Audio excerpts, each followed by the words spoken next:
Baik, Assalamualaikum warahmatullahi wabarakatuh. Kenalkan, kami dari kelompok 9 kelas C 2022. Di sini kami akan membawakan materi mengenai kadar abu tak larut asam pada Simplisia pada mata kuliah standarisasi bahan obat alam, di mana dosen pengampu pada mata kuliah ini yaitu Ibu Hasnawati, SSI, MSc.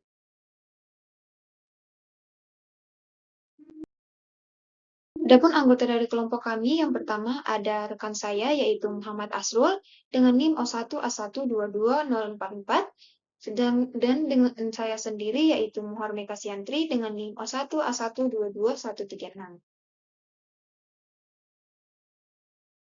Adapun outline yang akan kami bawakan pada kesempatan ini yaitu yang pertama ada pendahuluan, kemudian prosedur uji kadar abu tidak larut asam, syarat uji kadar abu tidak larut asam, contoh hasil uji kadar abu tidak larut asam, serta kesimpulan.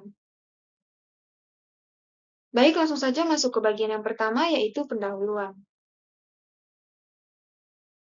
Jadi, standarisasi Simplisia merupakan salah satu tahapan penting dalam pengembangan obat bahan alam yang berasal dari tanaman. Selain itu, dilakukannya standarisasi diperlukan untuk menjamin aspek dari keamanan dan stabilitas ekstrak. Standarisasi Simplisia harus dilakukan sebagai penjamin bahwa suatu Simplisia tersebut telah terjamin kualitas dan juga mutunya. Salah satu parameternya adalah kadar abu tidak larut asam. Penetapan kadar abu tidak larut asam bertujuan untuk mengetahui jumlah kadar abu yang diperoleh dari faktor eksternal, yaitu berasal dari pengotor yang berasal dari pasir atau tanah. Kemudian bagian kedua mengenai prosedur uji. Menurut Pharmacope Herbal Indonesia tahun 2017, prosedur uji pada penetapan kadar abu tidak larut asam adalah sebagai berikut. Yang pertama, dididihkan abu yang diperoleh pada penetapan kadar abu total dengan 25 ml asam klorida encer LP selama 5 menit. Kemudian, kumpulkan bagian yang tidak larut dalam asam, lalu saring melalui kertas saring bebas abu, kemudian cuci dengan air panas, pijarkan dalam kurs hingga bobot tetap pada suhu 800 atau kurang lebih 25 derajat. Kemudian, kadar abu yang tidak larut dalam asam dihitung terhadap berat bahan uji, kemudian dinyatakan dalam persen bobot per bobot. Kemudian, bagian ketiga yaitu syarat uji. Kadar abu tidak larut asam menggambarkan banyaknya jumlah silika dalam sampel, terutama silika yang berasal dari pasir dan juga tanah. Dalam pengukuran kadar abu digunakan metode gravimetri, yaitu metode analisis yang berdasarkan pada bobot sampel. Syarat kadar tidak larut asam adalah tidak lebih dari 0,6% menurut Pharmacope Herbal Indonesia tahun 2017. Oke, adapun materi selanjutnya yaitu mengenai contoh hasil uji, saya akan serahkan kepada rekan saya yaitu Muhammad Asrul.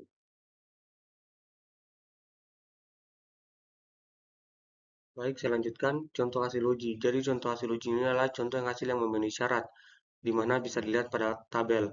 Kehadiran kontaminan non-asam logam atau mineral dalam suatu produk diminimalkan dengan kadar abu yang tidak asam. Secara simplisia, rimpang jahe merah sebesar 0,39% dan ekstrak etanol jahe merah sebesar 0,08% tidak larut asam kadar abu. Hal ini sejalan dengan literatur. Menurut Debkes RI 2017 menyatakan bahwa pada simplisia rimpang jahe merah tidak lebih dari 0,6% dan pada serak kental rimpang jahe merah tidak lebih dari 0,1% kadar abu larut asam.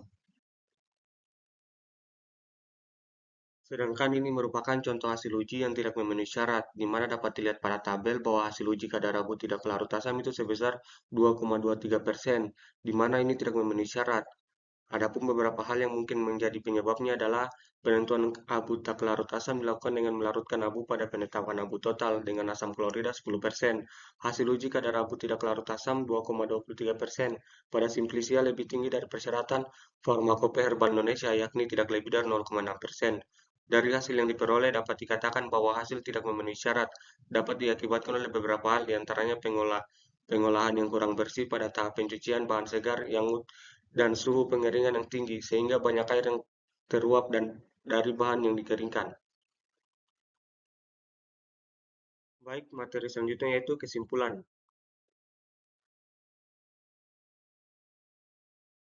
Kesimpulan yang dapat diambil dari makalah ini yaitu penetapan kadar abu tidak larut asam bertujuan untuk mengetahui jumlah kadar abu yang diperoleh dari faktor eksternal, berasal dari pengotor yang berasal dari pasir atau tanah. Hasil analisis kadar abu dapat memberikan gambaran kualitas dan kemurnian bahan baku obat herbal, terutama yang berbentuk serbuk. Syarat kadar tidak larut asam adalah tidak lebih dari 0,6%. Ada beberapa hal yang dapat menyebabkan hasil uji kadar abu tidak larut asam tidak memenuhi syarat, di antaranya pengolahan yang kurang bersih pada tahap pencucian bahan segar dan suhu pengeringan yang tinggi, sehingga banyak air yang teruap dari bahan yang dikeringkan. Berikut adalah referensi yang kami gunakan pada materi ini. Baik, mungkin itu saja presentasi dari kelompok 9. Saya akhiri dengan ucapan billahi taufiq wal hidayah. Wassalamualaikum warahmatullahi wabarakatuh.